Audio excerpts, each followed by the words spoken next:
All right, we're live. I guess where do we want to start? How's your week going? It's been a good week so far. It's only Tuesday. I know you have a big announcement about OptimizeX. You want to start there? Yeah, we can do that. So we officially launched on October 1st. OptimizeX is the world's first-party tracking platform that solves the attribution problem caused by iOS 14.5 last year in April with Apple's app tracking transparency. We solved attribution last July. Well, I solved attribution last July back just using tools like Google Tag Manager, Google Cloud Services, and a lot of custom code and a lot of iteration to create a first-party tracking gateway and a lot of technical info that really it doesn't serve this call too well. But we solved that. We then pivoted a technology that we were building that was initially just supposed to be a reporting and an analytics platform where we brought data in from Google and data in from Facebook to reanalyze the data to create a visual representation of your funnel. But with Apple's update last year, that put a halt in that. So we solved attribution, and we spent the last year and a half developing technology to make it a turnkey solution for e-commerce brands, starting initially with Shopify and Facebook ads, and then we'll soon be introducing Google ads, TikTok ads, ClickFunnels, WooCommerce, as well as 57 other integrations over the next year and a half. But we go live on October, and here we go. How's it feel to come all this way with that project? It is a breath of fresh air. Well, actually, that sounds nice to say. We still have a whole lot to do. It's exciting to be where we are, but it's also we still have a long way to go when it comes to actually developing the next 4 stages of the project.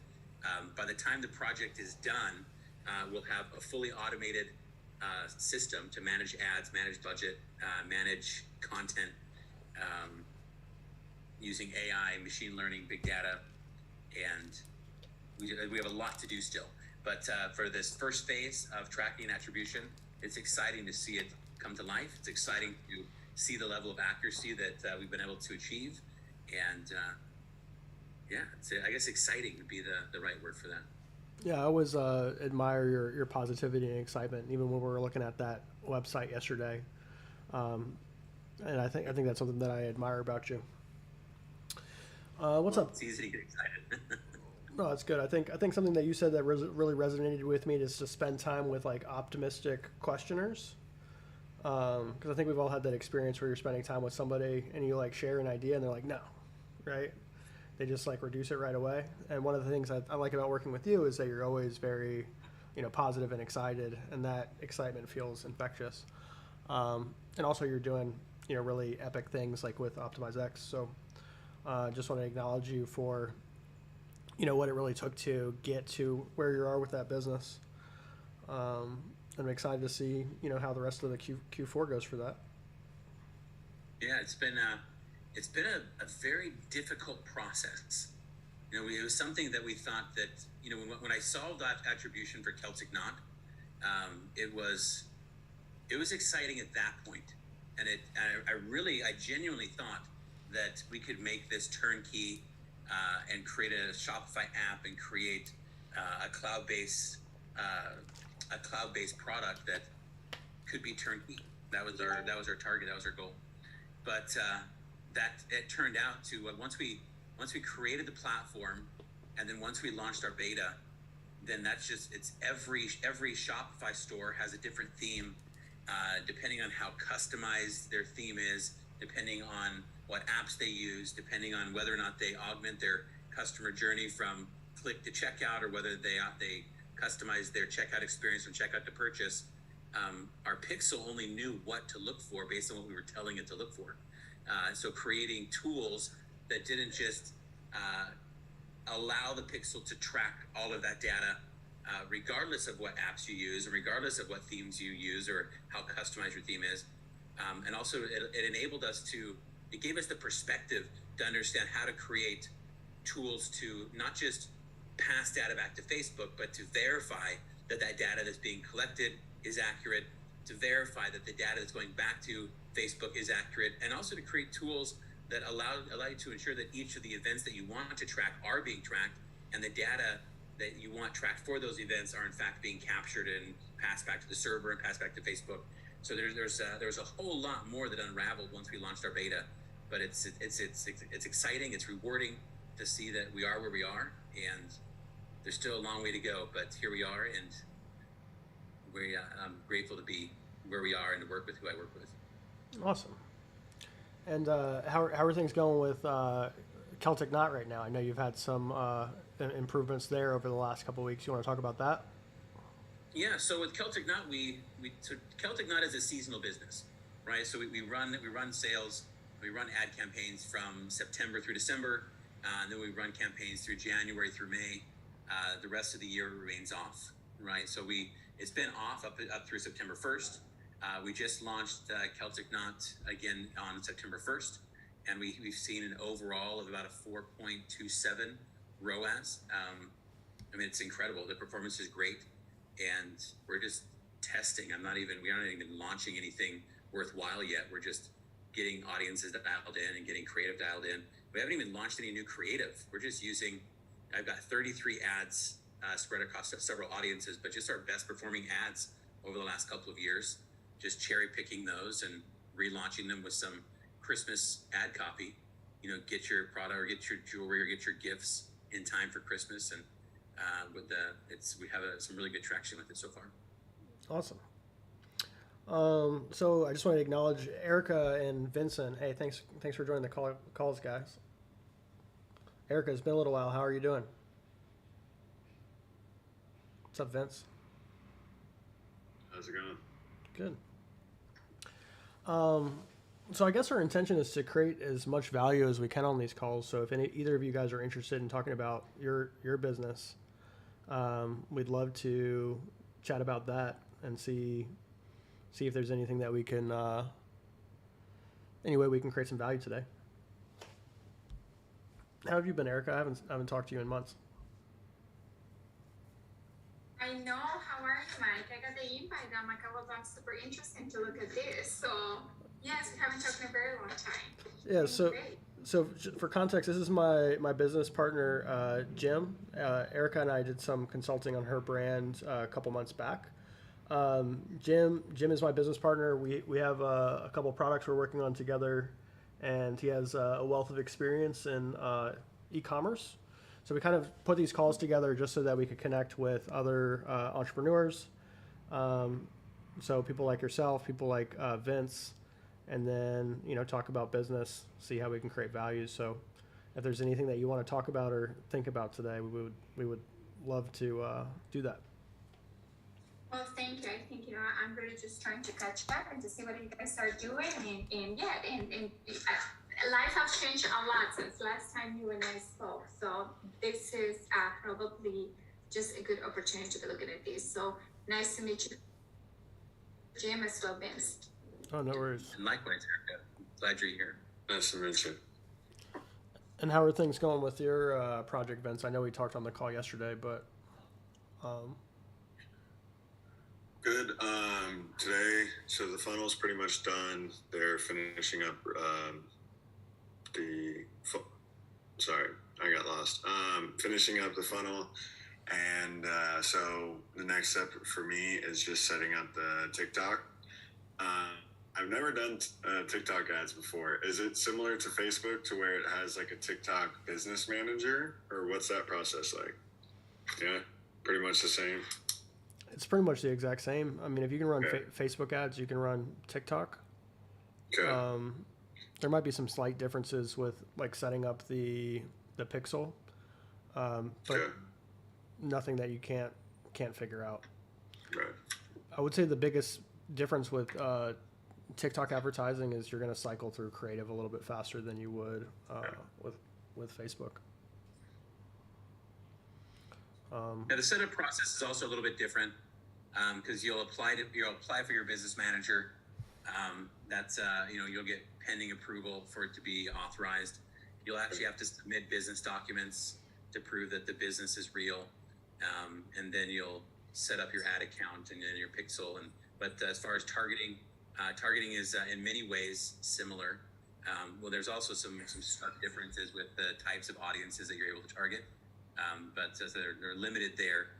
But you have a way of generating a lot of reach through TikTok relatively easily.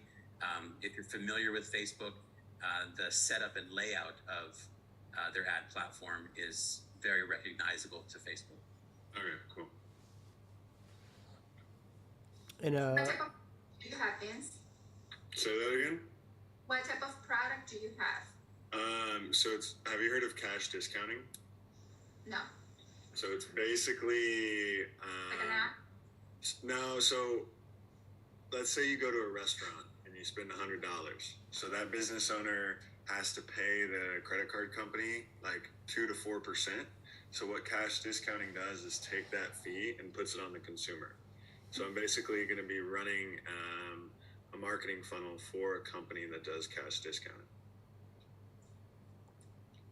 so I guess the best way to look at it is almost like affiliate marketing. You're going to get paid a commission on Bingo. like yeah. setting appointments for them. Yeah. What kind of deal did you work out with this company? I would get half. Okay, so it's like 1% of the total credit card is what the salesperson gets. So I would get 60% of that, and then the salesperson would handle the rest. And have you, And just it's ongoing, lifetime. have you worked out like a financial model on like what numbers you would need to hit to make that work with paid ads? No, that hasn't. I mean, there's not really. Yeah, no, there's no.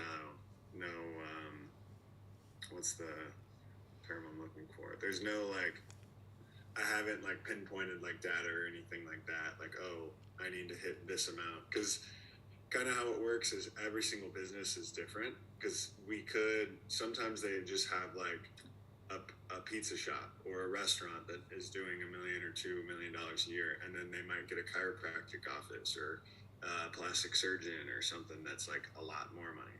So it really just, yeah, I haven't dove into the numbers yet. Are they passing the discount rate directly to the consumer, the exact discount rate, or are they adding an additional 4% to the order to counterbalance the discount rate? So, can you try and explain? Oh yeah, so I apologize. So No, with you're credit card processing, that Yeah. 2 to 4% that's Yeah. charged by the bank is Right. called a discount rate. Right. So that amount that's charged to the merchant for swiping that card, are you passing the exact transaction fee over to the consumer, like the 1-to-1, or are you making an estimate of, well, it's on average you're 4%, so we're just going to add an additional 4% to the consumer that then you collect and then have that additional 4% revenue? Like how does that work for the merchant? So usually, merchants aren't paying 4%. They're paying maybe like 2.5, or 3. So they're going to charge all consumers 4%, no matter what. And then they are going to take a portion of that difference, and that's what they profit on. And Got then, it. so Of that like 4%, Cardivo will you're take getting it. 60. Sorry, go ahead. So of that 40 or of that 4%, you are getting 60 for setting it up. 60% of that for setting it up. Well, it'd be like 60% of like 1%, right? Yes, correct. So how it boils down to is like in $100,000 in credit card processing, it would be a $500 commission. So I would get 60% of that, which I might be able to negotiate higher. We just kind of loosely talked about it, because they would just be, hopping on a call that's kind of handed to them. So So you got to generate like $1 million in sales to generate like 10K. Am I close on that? yeah, or something like that. But as in, that's the thing. It's like, for example, there was one guy that that closed $1 billion business that does $1 billion in a year. Yeah. So if you do the math on that is around $400,000 a month in a commission, but they're not doing just $1 billion in credit card processing. Let's say it's half. That's still a $200,000 monthly commission, which is just like crazy, and that's ongoing and for the lifetime of the account. It's only retail businesses, or can it be online businesses? They do online too. Yeah, prospect some leads. If you do $1 million in sales for Ecomx, I'll give you 10K, bro. We'll figure it out. Okay. But yeah, I mean, I think the online business angle is interesting. That might be like one way to look at it. Yeah. I might try to figure out like some different ways you could like niche down with that offer and make it a little bit different. But do you know how many leads they generated off that social media post that you shared? No, I couldn't tell you. They said, I mean, I talked to him maybe a month or two ago, and he said when they started posting on TikTok, they're getting 2 or 3 calls a day that were booked in. So, and then how they do salespeople is they literally just like have ongoing like Indeed hires, and like every couple weeks they'll bring on like 20 people, and 15 might be terrible and go away, but they'll bring on 5 good ones. So I think they have like 200 salespeople that work for them. Well, how can we? They've never ran an ad, so Yeah, they're just great. Question for you, Vince, because I'm trying to understand this concept, and the only reason I'm trying to understand this concept is because back in the day we were processing all the credit card applications for college campuses. So Okay. that industry for one of my past lives. So technically, right now, what you're saying, who is your client? Is the consumer or is the merchant? The merchant. Yeah, merchant. Okay, the merchant. So the merchant will charge the consumer around 4%. That's Yeah, 4%. the bank is charging the merchant around 2%. Yes, it just depends. So there's a 2% to play with it. So who gets? I'm trying to understand what is this concept that will make sense to the merchant or the consumer. Who gets the money back and how much do they get back? Yeah. As far as like the defined math, like I honestly couldn't tell you. Like I just know that it's like And who's getting the percentage back? Is the merchant or is the consumer? Who are you targeting? So the consumer, okay, so the consumer won't get anything back. They're the ones who have to pay for it. And then basically the merchant will get the money back, because instead of like, if American Express pays, they have to pay them 2%, and then they charge the consumer 4%. So there's a margin in there. So they get to keep a portion of that. Got it. Now I understand. American Express is the one charging the 4%, not the merchant too. So there is a kickback from American Express to the merchant. I think it's a little backwards. It's not necessarily a kickback from the American Express. It's from the consumer, because the consumer is the one that would. So like if I walk into Vince's Pizzeria and I spend $100, normally I would just go and pay $100. And what would happen is the business owner would maybe only get $97 or $98 of that, and $2 or $3 left over goes to American Express, Discover Card, whoever the credit card company is. But now, if they're on with Cardivo at Vince's Pizzeria, I would go in there and I would pay $100, but there would be a 4% fee on top of that for the service fee. So I would pay $104, and then the business owner would get like $100 and $2 off that are $103 basically. And then a little tiny bit would go to the people of Cardivo that set it up. So who's doing That's the interesting. Yeah. whose merchant account does it go through? Does it go through Cardivo or does it go through the bank? I couldn't tell you that. We got to know, bro. We got to find out. Okay. Yeah, because my concern as a consumer is that if I know I actually just getting paid, then I have to pay now more. Why would I want to buy from that specific business? And I can't speak for the U.S., but in Asia, like pretty much everywhere, they charge you 3%. Like if you want to use a card, you have to pay service on it. And I think people would probably get used to that part, and maybe it makes sense. Is there anything that stops the businesses from just being able to implement this themselves? Like, can I call the bank? By charging more. Yeah, you could just charge more yourself. Like John, that. okay, they could so definitely we just do charge more. we do over $1 million in revenue in cleaning, and I refuse to take credit card. We do not take credit card payments, just At all? because At all? at all. Zero. Why 20 not? years, and we have never had any problems. And one of the reasons why was because then I have to. There's two ways of how to implement that. Number one is build up the charge into the price, or the other one is to charge the consumer like, hey, if you use a credit card, it's going to be at 3%. Nobody likes that. Nobody likes to be in told like, now you have to pay an additional percentage. And at the same time, we want to make sure that our prices are competitive. We don't want to have to build a 3 to 4% to our service because you will have to do it for everybody. Yes, that can be a gain for us, but at the same time, again, we have never do not had a client because we're not utilizing a credit card. We have direct deposits from the bank. We have BMO. We have, cash to write the checks. We in 20 years of business, and that's one of the reasons why I will not do that. Now, for the e-commerce, it's really different. With the e-commerce, we have to utilize only credit card payments.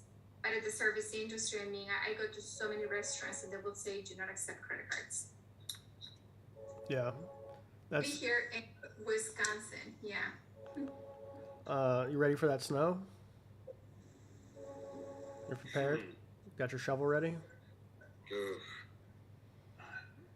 Ugh. Super fascinating insights about your business. I think I would lose my mind trying to figure out how to deposit $1 million worth of checks. That would just hurt my brain a lot.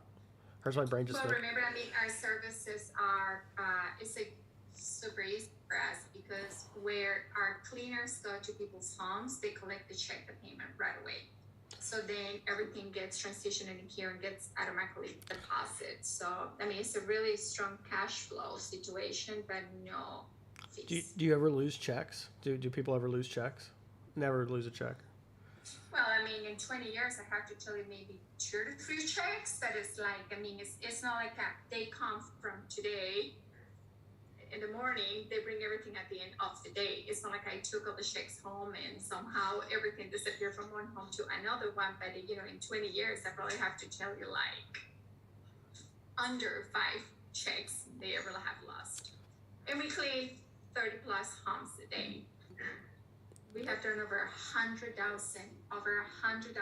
cleanings since I started the company, and everything is, it's kind of ran that way. Or right now, currently, I have a lot of our people just sending direct payments from their banks, so the banks actually just mails all the checks, and bank is around the corner. We're just gonna make deposits, and you actually can make all deposits via apps right now. But I am at all the school. Any mail or anything we have to deposit, we just go across the street and just make our deposits for the bank. Got it. Are you still working on that business with your daughter? I won't mention details, but if you want to talk about it, I always thought that was an interesting project that you were working on. That is an absolutely great project. We had to put the brakes back for a couple of reasons, but we will see when is the right timing, and right now it's the right timing. My full concentration right now is Maybrecht. Yeah. Because the company, it's the strongest company, it's a cash flow. So we are right now kind of working on a strategy to do Facebook ads and just trying to have a little more of a system for the first time. So Jim and Vincent, I have had this cleaning company for 20 years, and for the last 15 years, we have never advertised or paid a penny in advertisement. Everything has been just all word of mouth. But right now, with the current situation, understanding what is happening with inflation, we are going to be a little more aggressive and now trying to take the company to the next level. Bravo. That is going to be trying to do, Facebook ads and so on. Nice. Erica's we are reinventing everything all over again. We kind of learned what is not working, and we're going to be relaunching a new website to it. Well, I think I have that's a really good friend that's been quite successful, several years ago, but doing the carpet cleaning business, using Facebook ads, targeted ads, Google ads to run targeted advertising to localized communities for his carpet cleaning business. Yeah, carpet cleaner, window. I mean, if you can specialize in either one, we don't do that. But I am currently looking into buy a small commercial in acquisition with a small commercial cleaning company. We do some of the commercial, and the only reason that I'm actually contemplating the numbers of these commercial cleaning companies because they do the carpet, they do the waxing, and I feel that if I can have with their tooling or their machines and staff, that would be a really good addition to our business because it's more like Target. We are looking into government contracts too. I never kind of use the minority women Latina, so I think maybe this will be a good opportunity to use that card. So government, they have to, I think 35% of their business have to be consumed by minorities. So yeah, there's a lot of new stuff right now. My mayor input is going to be right there, and Vince, that's the reason that I was asking you, because as one of the consumers, so our goal is just to eventually go to $5 million by 2026. I have to tell you, we're probably going to stay completely away of the credit card fees, with the exception of one-time cleanings. One-time cleanings is the only service, and I probably will. I will add the card.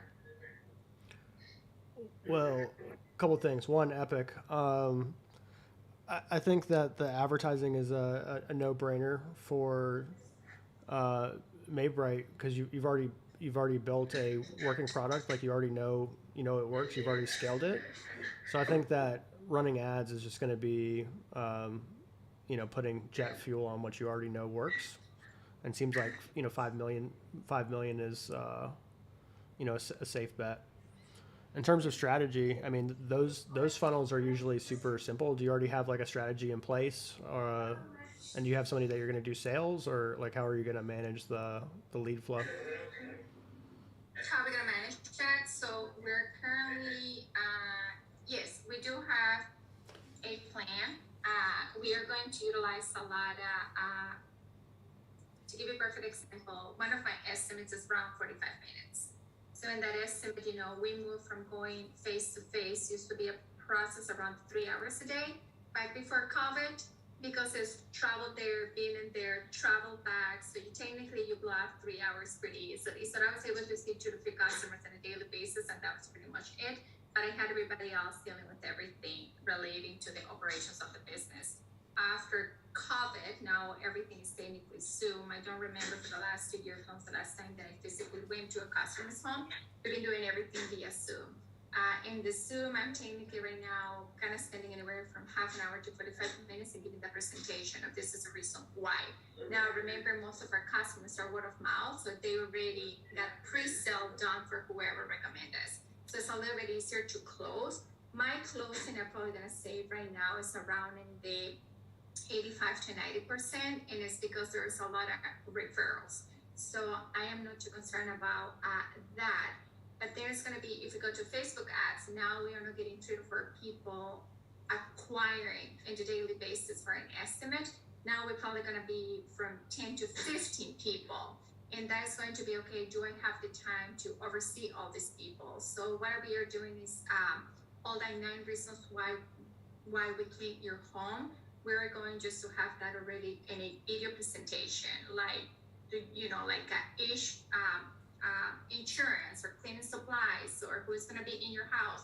All that is going to be pre-packaged in a video presentation from me. Then the person can go. So then when we meet, it will be only 15 minutes. Kind of what do you have any single question, and can you walk me through the house, and I can give you that pricing. So now I'm kind of cutting down the 15 minutes. I'm bringing it up on board my daughter, who is going to be doing the one-time cleanings, and I don't have to worry about that because that's just a specific, like, you pay this much per hour and that's it, versus 20 years of experience to see a room through a Zoom meeting.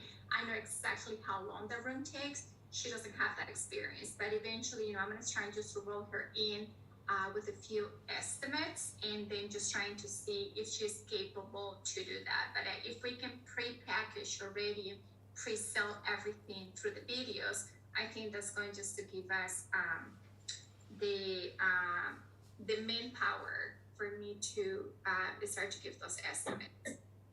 Yeah, I love it. It sounds like almost like a video sales letter. Is that already something you're working on? Is that in production, or what? We are working on it currently. Right now, we are working on it. We are working on it. I'm in the process to hire 2 new people overseas.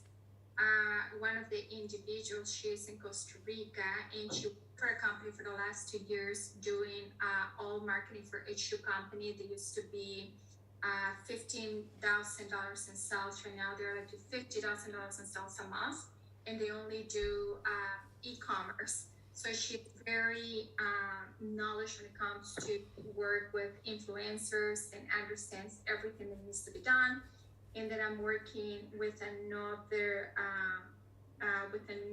person from Peru. So I'm like building up a different team. And then I have more people here in staff right now working with me. Got it. It has been, I know, you and I haven't talked forever. So, and my daughter, my youngest one, who is my video editor and TikTok master, she's the one who's going to be doing all our TikTok ads for Erica's Boudoir. Nice. Right now within that industry, TikTok is probably the way to go. It depends, who is your consumer. Vince, I think if you're going more for the service industry, kind of looks like the merchant.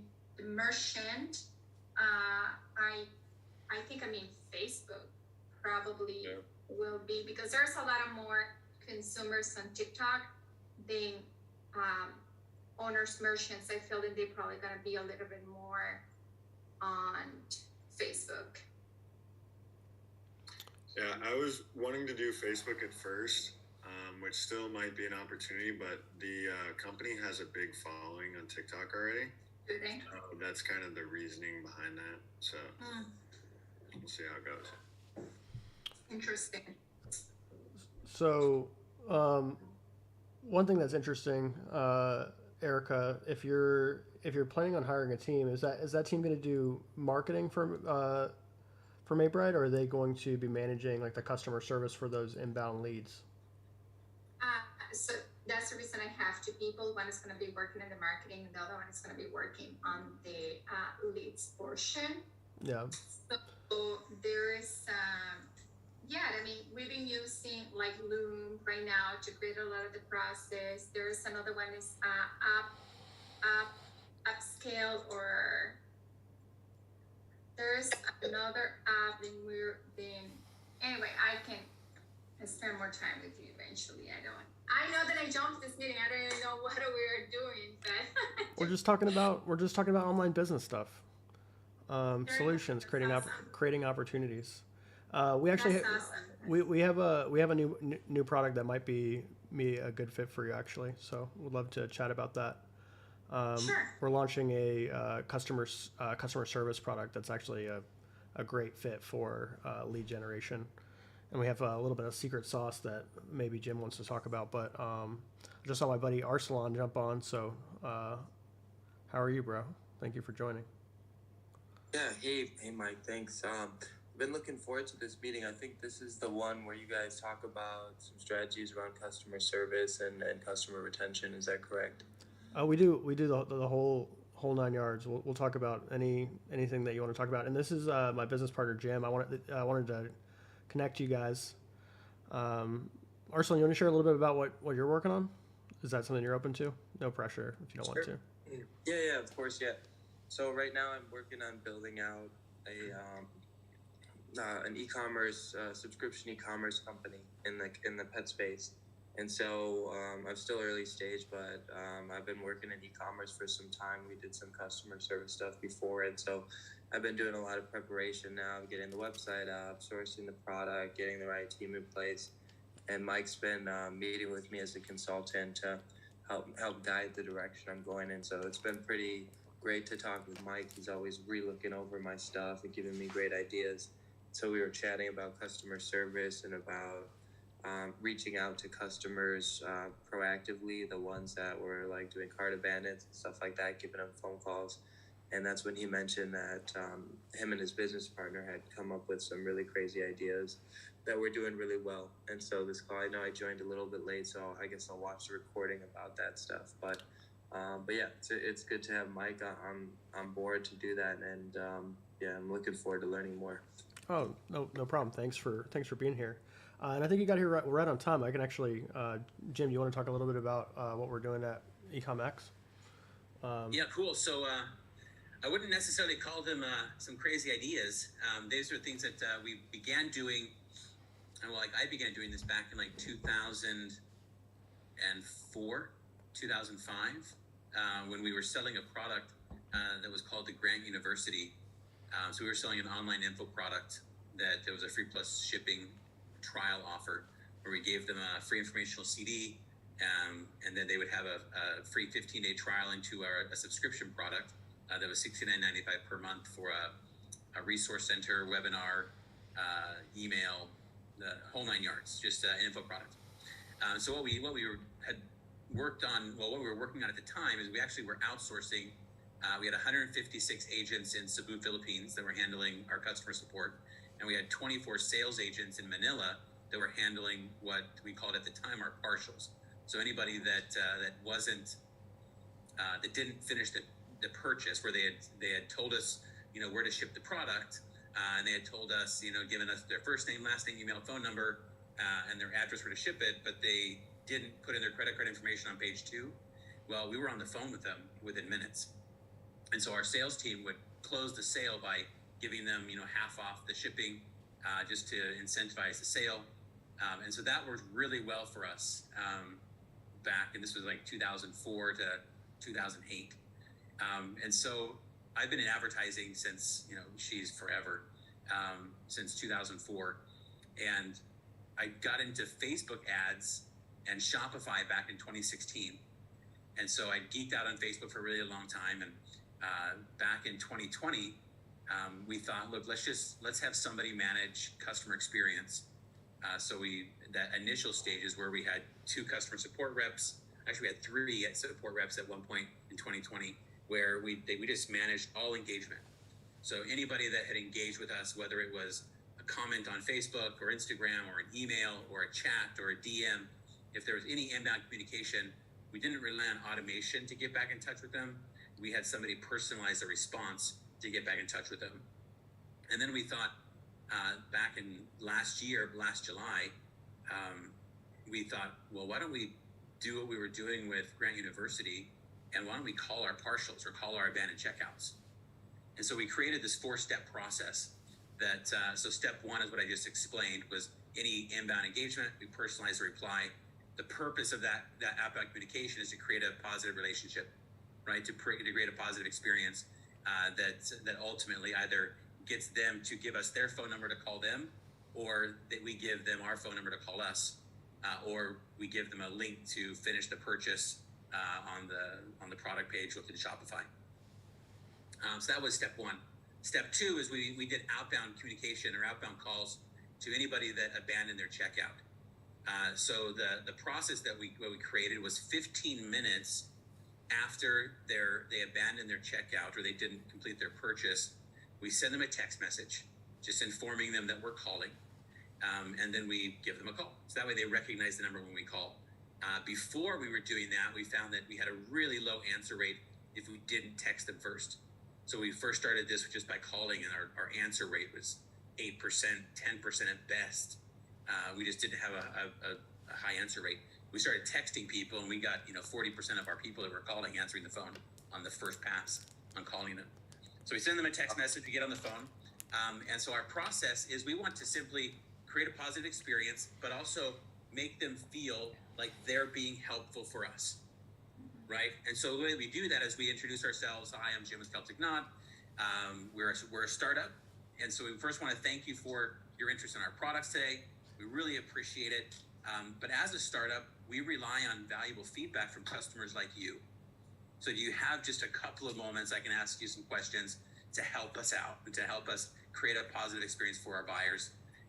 And so in most scenarios, they say yes. And so during the next few questions, our goal is to get them to say yes multiple times. Because psychologically, it's difficult for somebody to say no when you've got them to say yes multiple times already. And so what we do is we create an experience where we create a series of polarizing questions to get them to say yes or agree to responding to a yes in order for them to continue the conversation. So the call would look a little bit like this. So first we would ask them, depending on where they came from, whether they saw a video or they saw our website or they saw our Facebook page, we would ask them what they liked about that. So what was it that you liked most about our website that you saw today? Or what did you like most about the video that you saw today? We're not asking them what they like or dislike or what we could do better. We're asking them what they like the most about it. So this way, and the reason we ask this is because what's focal is causal, right? What you get people to think about, they act upon. And especially under the context of we're asking them for their help, for their advice, at the beginning of this conversation, they're going to stop and actually think about how they can provide a positive response because they want to be helpful. So what do you like about our page that you just saw or the video you just saw? We take time to listen to their comments. Next, we'll ask them a question. What do you love most about the product, right? So if they saw a particular piece of jewelry that we were selling or a pair of earrings or whatever, they would tell us what they love about it. Then we would ask them, who are they buying this for? Is this a gift for someone you love or for yourself? Once we understand that, that's where the survey stops, right? What do you like about what you saw? What do you love about the product? Who are you buying this for? And then we ask them, what changed your mind? What stopped you from completing your purchase today? So at this point, whatever their reply is, this is what we call the objection, right? But now they're telling us what the objection is because we're asking them for it. So what stopped you? So if it was a price issue, it was too expensive. It was maybe they don't have the money yet, so it's a timing issue. Maybe the shipping is too slow, so they want faster shipping, or the shipping is too much, so it's another price issue. Once they tell us what that is, we would then let them know, hey, can you give me just a moment? I'm going to go run something by my boss or run something by my manager. Give me just 2 or 3 minutes. What we'll really do is we'll put them on hold for 15, 20 seconds, not long. We'll come back to the call and we'll say, hey, great news. I've just been authorized by my manager to give you a 15% discount on your order today, if that's what the problem was, or if that's what the objection was. If it was pricing, then it's a discount on the product. If it was timing, then we put them into a 4 easy payment plan. If it was shipping was too slow, then we give them expedited shipping. If the shipping was too much, then we give them free shipping, right? So we'll say, I've just been authorized by a manager to give you 15% off your order today. Do you want to put that on a Visa or MasterCard today? And so we assume the sale. We're not asking them, does this sound good to you? Or is this the right fit? Or yes or no? So part of the way that we think as humans is that we want to have a choice. We see things in dichotomies, right? We see things in parallel opposites.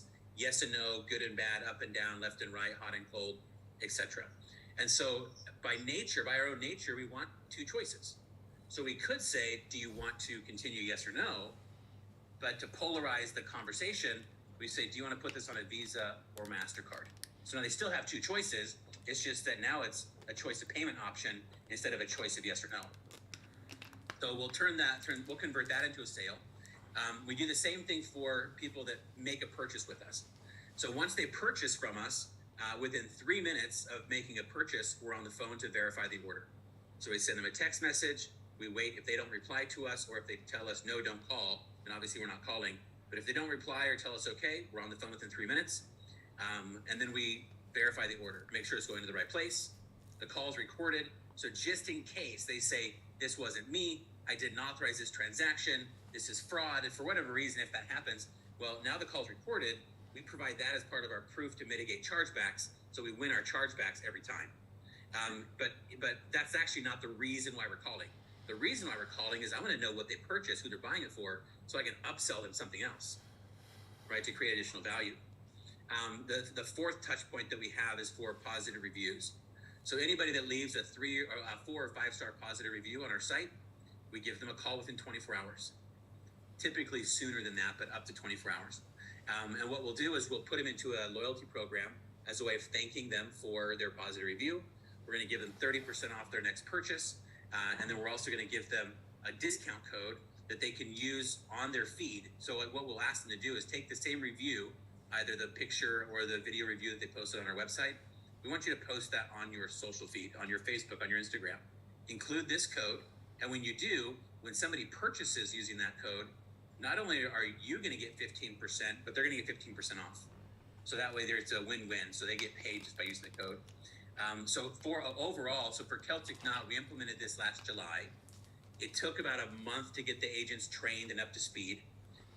After month 1, it was about a wash, right? We didn't make money, we didn't lose money, but then we made a little bit more than it cost us to hire and train the agents.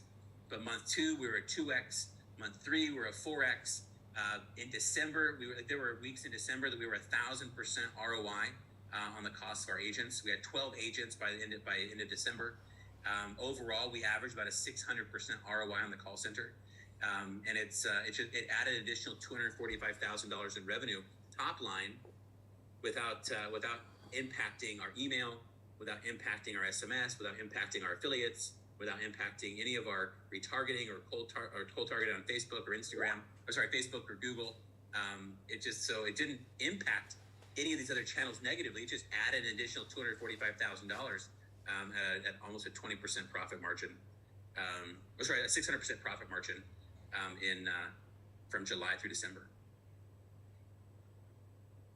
It's pretty incredible. Thanks for sharing that story. Yeah, Mike was saying something. He was telling me a little bit about that. That got me really excited. So it sounds like this the cart abandoned the purchase. So when you're actually collecting whether it's their phone number, so I guess on the checkout it must ask them for their phone number, and then you guys get that. Is that an automated tool these days that you're able to look at these things and have it directly go to agents, or how do you solve that from the technical standpoint? Yeah, so there is the technical stack. The stack that we use is well, first to answer your first question, in Shopify, that's the platform we use. You can actually enable phone numbers are required. So every order has a phone number, every checkout has a phone number. So that way we capture that, and that's the reason why. So the tech stack for us, we use Zoho CRM that has an integration directly into Shopify. So all product views, all carts, all checkouts, and all purchases sync directly in with Zoho. We also use Luke's Reviews, which has a connection with Zapier into Zoho. Zoho also connects directly with Facebook and Instagram. So all of our comments, all of our DMs are directly into Zoho. And then we also connect our email. So all of our emails create tickets, and all of our tickets are provisioned to each of the agents that are on staff or on the clock at the time. So that way we have a very high satisfaction rating. We have an 8.9 out of 10 satisfaction rating through email. Through our email reviews that we send out. What else? What other? And then we also use Ring Central for our dials, and then that has a connection directly into Zoho. And then we also use Twilio for our SMS outbound, and that has a connection into both Ring Central and Zoho. Great. So you said Ring Central for the outgoing calls. What are you using for text messages? Twilio. So inbound text messaging is directly through Ring Central. For outbound text messaging, we use Twilio.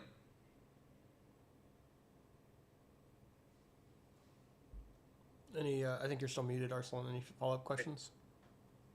Yeah, that sounds great. So, a second. When you so the purchase order comes in 3 minutes after you send them a text message, and then this text message that you sent them, is it something just like reply 0 if you don't want to hear from us, or don't do anything if, or what is that? What's the language? So it's we personalize it so it sounds like it's actually somebody on the other end. It's not an automated reply. So what we'll say is, so depending on what agent is managing this, it'll say something like, "Hey, this is Jim with Celtic Knot. We're just calling to confirm your order. We want to make sure we're sending it to the right place. We'll be calling in the next 3 minutes." So if they reply back and like, "No, don't call me," or "Put me on your do not call list," then obviously we agree to that. We don't call them, and we put them on our do not call list. But if they don't reply, then we're on the phone and they answer the phone. Actually, we have a much higher answer rate on order confirmations than we do abandoned checkouts. We have about a 40% answer rate when we text first for abandoned checkouts. And we have nearly a 55% answer rate for people that made a purchase already. Oh, I'm sorry to interrupt. I do have to go because I have to get ready for another meeting. I'm really interested about this, Mike and Jim. Mike, maybe we can check in a little bit later. So this is almost like a package thing you offer. Mhm. Jim, okay, yeah. You know what? I would love to hear more about the business side of it as a client. So let's go to send me something, Mike. Maybe we can check in sometime this week. Yeah, absolutely. Let's do a call. I'll send you a link to Jim's calendar. We can just we can jump on and have a quick combo. That's perfect. Hey, thank you so much for the invite. I think this should We're gonna- really great information. Erica, thanks for joining us, and congratulations on 100,000 homes in 20 years of business. Yeah, That is amazing. incredible. Believe that is insane. Bravo. Thank you. So many Canadians. Hey, we're gonna do this. We're gonna do this every week. I'd love to have you here again. It's great to have you on the calls. So we're gonna do this every Awesome. week. So you got the invite. We'd love to see you. That's awesome. Thank you. It was really nice meeting everybody. See you, Erica. Bye. What's up, Matt? I saw you jump on the call. I just wanted to acknowledge you real quick. What's up? How are you, brother? Do you want to introduce yourself? Yeah, man, I'm good. I'm just listening while I do some work. I've been running like Facebook ads for I think like 4 years now. I'm working on a couple accounts. They're doing like I'm managing like 6 figures per account on Facebook. And then doing some TikTok ad stuff too. Which is pretty cool. Yeah, I thought for a second you were actually at the beach, but it's just a green screen. Yeah, it's actually, the beach is not far, but it's nighttime right now. So if I was at the beach, you wouldn't be able to see anything. But I'll send you some Telegram images with the real beach, so you can get that FOMO. How's your? Yeah, I'm friends with you on Facebook, so I follow your tracking software stuff that you do, which is cool. I believe that's you, correct? That's Jim. Yeah. Okay, cool. Yeah, that's what I thought. What's Yeah, that? that's OptimizeX. That's a year and a half in the making. Well, it's actually about 2.5 years in the making. It started out as something different. It wasn't just tracking and attribution. It was just reporting and analytics. But we made a pivot last April when Apple kind of blew the wind out of everyone's sails. Yeah, for sure, man. Definitely. Well, I mean, I know you sent me the invite, Mike, so I was like, I don't know if I should join this call or what. So Well, I appreciate it. Yeah, I mean, our intention with this call is just to start creating some community to get good people on a call together and talk about online business. We've seen that do some like really productive things like over the last year, and Nice. Jim and I have built a nice like collectively ecosystem for online business. Night, Yeah. night. You guys ready for Q4 or what? Yeah, baby, bring it on. Oh, it's gonna be crazy. What Anyway. what are your thoughts on it? What do you think Q4 is going to be like this year? How do you think it's going to be different than the past? Like what do you see as a media buyer? Man, so I think I think a lot of people last minute are going to be going to TikTok, like super last minute. I know CTC, that agency, one of our clients also works with CTC, so I get a bunch of insights from them. But I know they got a lot of like, they do a lot of like more economic business related stuff, and I think like seeing those, I think people are going to be trying to get a bunch of net losses on new customer acquisition on Black Friday. I think it's going to be a huge customer acquisition play for a lot of people. I think the best offers are going to win for sure. I don't think like 25% is going to work too well, but if I saw last year, Walmart did a giveaway where on TikTok where they gave away like 200 people $100 gift card, and they basically it was like an opt-in. It was like a, here, I'll pull this up and show you. This is really actually interesting for TikTok. I've been like so focused on trying to figure out TikTok, as you know, Mike. What kind of results are you seeing on there with your clients? The creatives are really like, my creative metrics are pretty good. I know we gave you some creatives too. I would love your insight on that, like on another call, or you can even say it here. But the click-through rates are strong. The video engagement rates are strong. Once we really have time to dial it in, it's just like the conversion rates are so low, like so. Yeah, you've got a much younger audience on TikTok. So you've got prices that people are willing to spend that are much lower than what they would on Facebook. So you've got products that are like sub $50 incredibly well for sub $35, do really well on TikTok. But when you start getting into like the products that are $100, $150, $200, TikTok is really hard to dial in.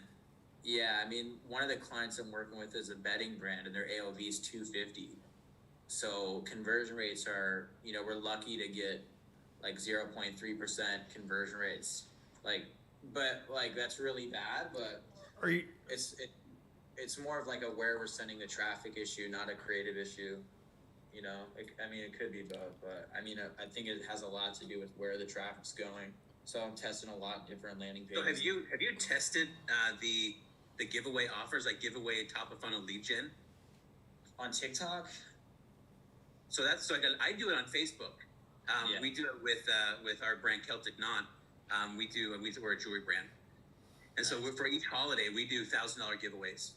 Nice. And so the $1,000 giveaway, we incentivize we do top of funnel lead gen, where it's simply it's cash falling, it's jewelry surrounded by cash, it's people with it's just their cash images, and then obviously with our brand and whatnot. But what it is, it goes to a page where it's a single page opt-in, where it's the background is our brand, is branded background with jewelry, also the theme of whatever holiday we're promoting for. And then it's opt-in, first name, last name, email, phone number. When you get to the confirmation page, congratulations on your first entry. Here's how you get more entries. And it's for every dollar you spend, you get an additional entry. For sharing a video post or video review, you get $50 or 50 point entry. If you share a picture review, you get 10-point entry. And then what we'll do is we'll also do giveaways throughout that campaign. So not only are we giving away the $1,000, let's say for example on Mother's Day, every Friday we would also give away 5 lucky winners would get a piece of jewelry of their choice from our store. And so that would just keep people incentivized to keep purchasing, for that FOMO of I want to win it. And then each week that we do the giveaways, the winners, the posts are on Facebook. So we would actually take the post from Facebook and put it on the confirmation page to show real-time results of people that are winning. And that performs incredibly well for us. So not only does it generate buyers from the lead gen, our typical turnaround time from lead gen to purchase is 68 days. But the ROAS on it, or the return on that, is almost 400% within that 68 days. But the cool part is that it's not just, now they're on my list.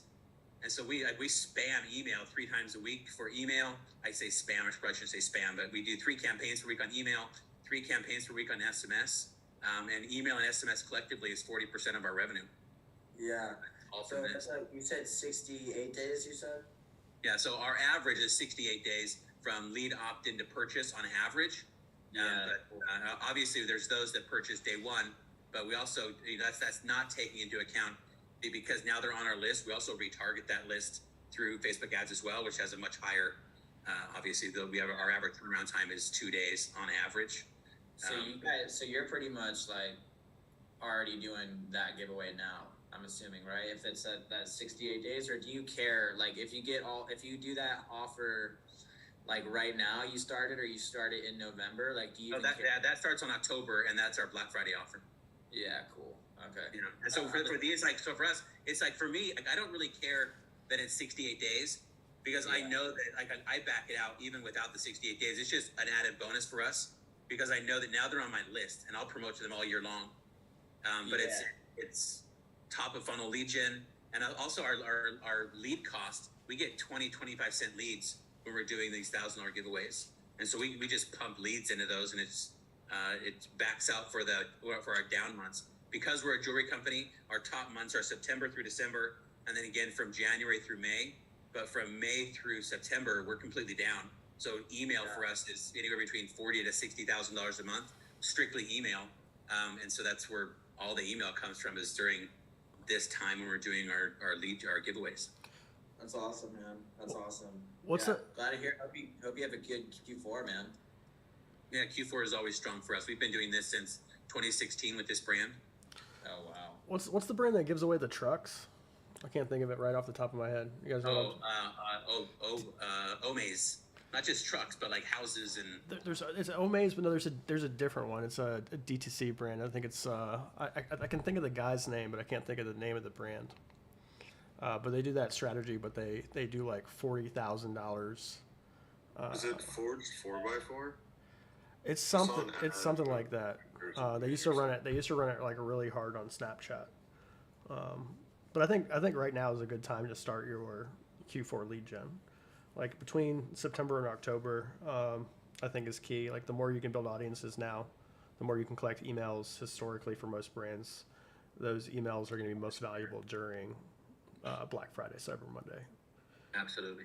Yeah. Yeah, but Walmart on TikTok specifically, like they created like 6 billion views almost for free. Like yeah, he's like, oh, his eyebrows went up. Did you see that? I'll show you how they did it right here. Yeah, that's it. So, can you see my screen? Got it. Yeah. So I'm basically pulling all of these TikToks from all big brands that they were doing through Q4 and stuff. Like a lot of this native shit didn't really work that well as far as like views, but what Walmart did, like they did 6 billion views. It's called Unwrap the Deals. So it's like gamification. So they basically just did a simple like AR like VR filter, right? So basically, if you look at this, let me turn this down. But basically, like, it's just a filter, right? And then you use it, and it shows you like all their real-time deals, like in real time, as you can see here. So, go ahead. I love that it's augmented reality. Just right. want to throw that out there. But how they tie this into Q4 is they give away 100 people $200, $200 gift cards to 100 people, and all they have to do to enter the giveaway is use that filter and then post it on their page, #UnwrapTheDeals, and then they hired like 10 main core huge influencers, and they posted it, and it just went fucking bazonkers, dude.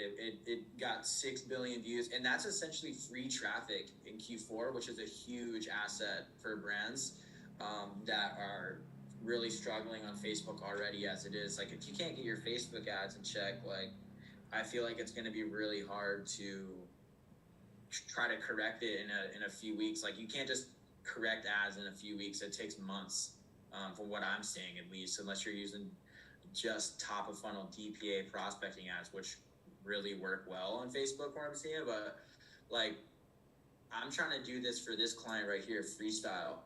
We're working on this. We're getting an augmented reality filter for the wrist, and it just we're going to give away like 10 watches to like 10 lucky winners. And we're basically going to copy the same thing, and see how that does. So, I mean, I thought this was like super genius that I don't think anybody is doing at all on TikTok right now. Amazing, So, bro. yeah, Appreciate you sharing that. I'll send this stuff. Yes, please share that. When are you going to have that AR filter done? You're going to do AR for that, or? No, they're gonna hire. They're hiring somebody. So as soon as I mentioned this to them, I pitched this idea to them.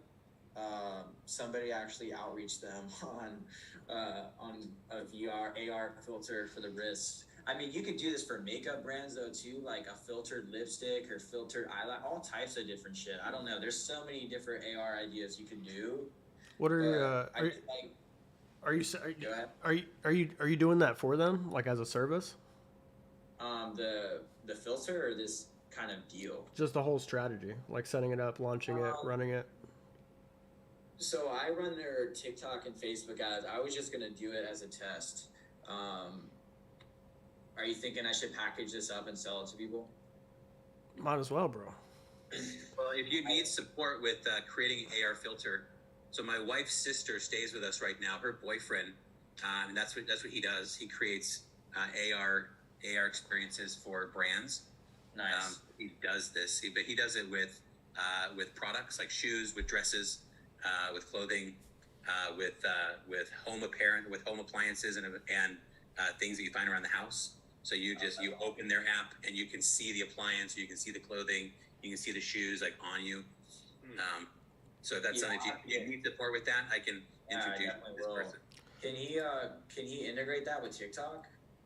I would imagine the answer to be yes, but you can talk to him directly. Cool.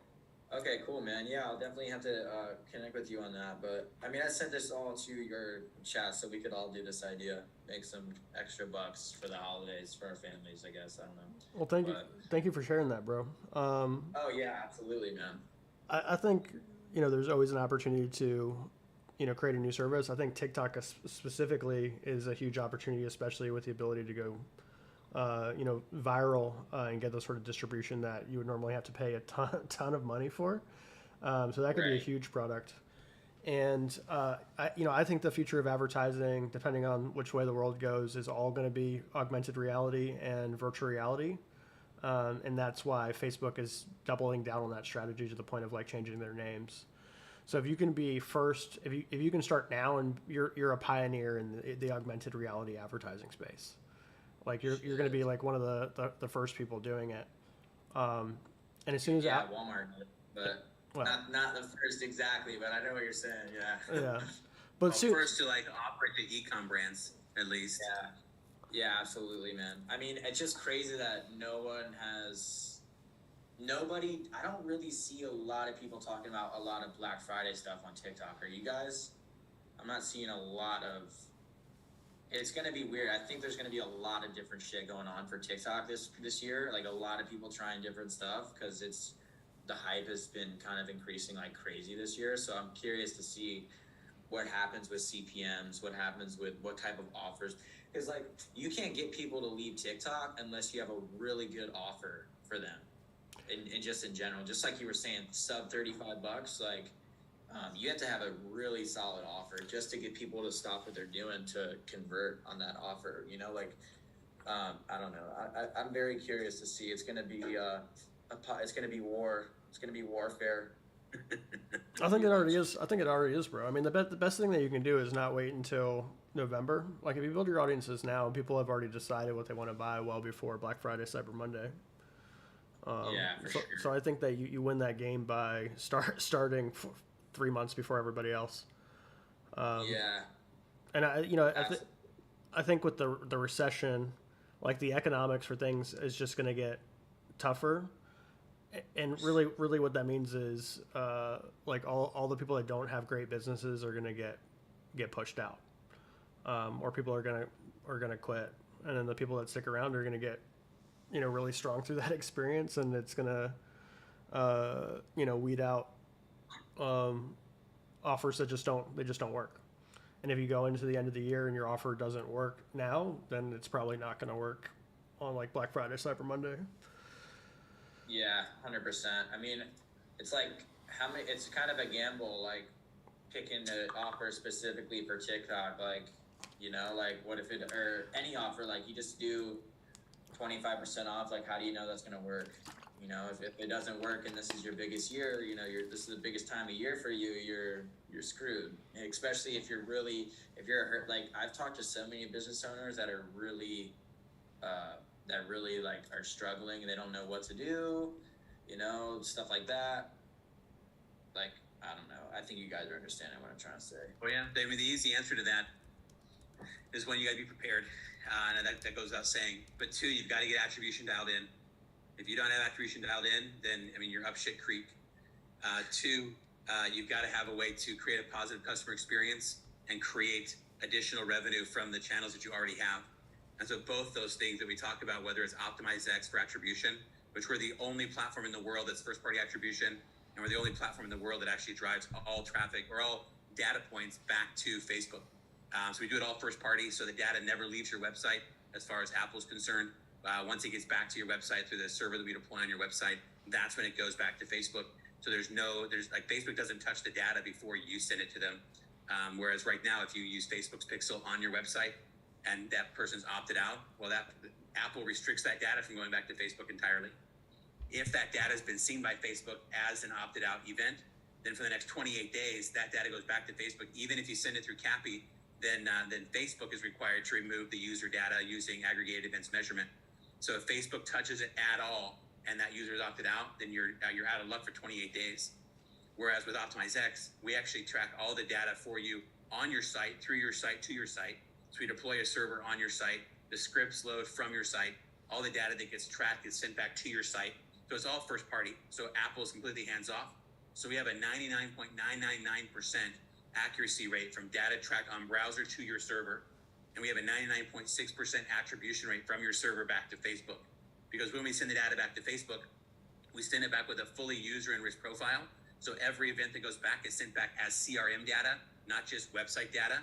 So none of the data is removed because Facebook didn't touch it on browser.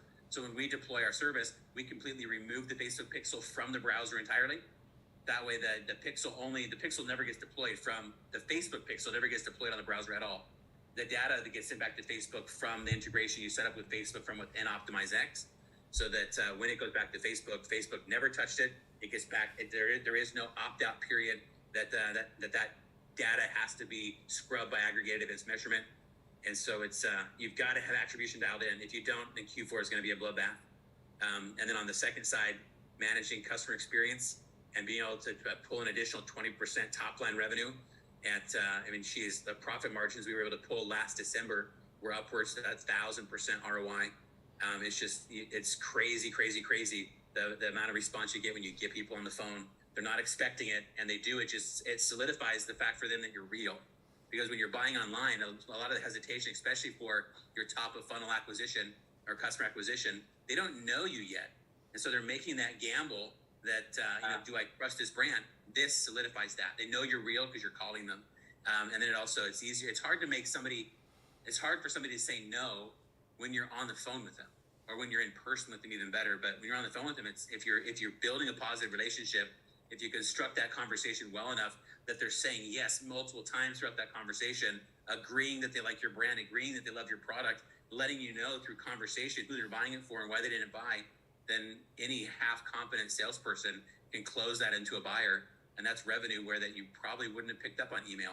We probably wouldn't have picked up through SMS, at least not in a timely fashion. I mean, you've got to get more face time with your customers before they make that decision. Whereas getting them on the phone, it's instant. It's at the moment you call them, they're going to say yes or no. Yeah, for sure. Wow. So you guys removed the pixel completely, is what I heard. Oh yeah. So Wow. Go to Celtic-Knot.com. That's our jewelry site. That's called Celtic Knot Jewelry. We're the largest Irish jeweler in the U.S. And if you have Facebook Pixel Helper, you won't see any Facebook Pixel there. But that doesn't mean the data doesn't go back to Facebook. It does. It goes back through OptimizeX, not through Facebook. Is it C with a C or a K?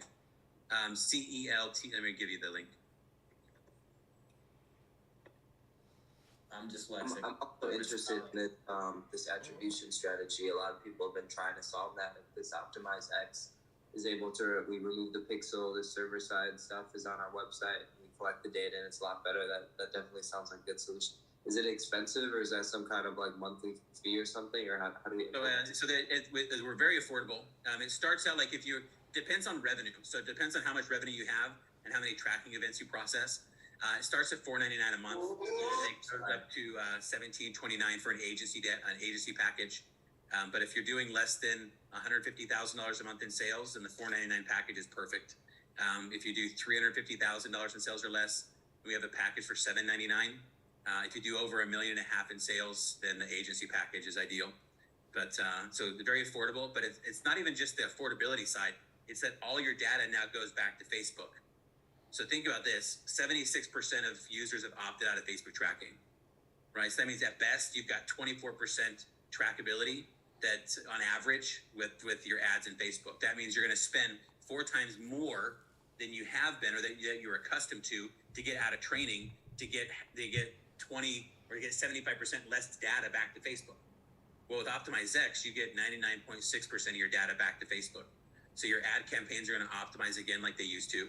Your retargeting campaigns are going to optimize and work just like they used to, if not better. And also your lookalike audiences are going to perform again. So you don't need to only rely on these top of funnel, no targeting, broad targeting catalog ads.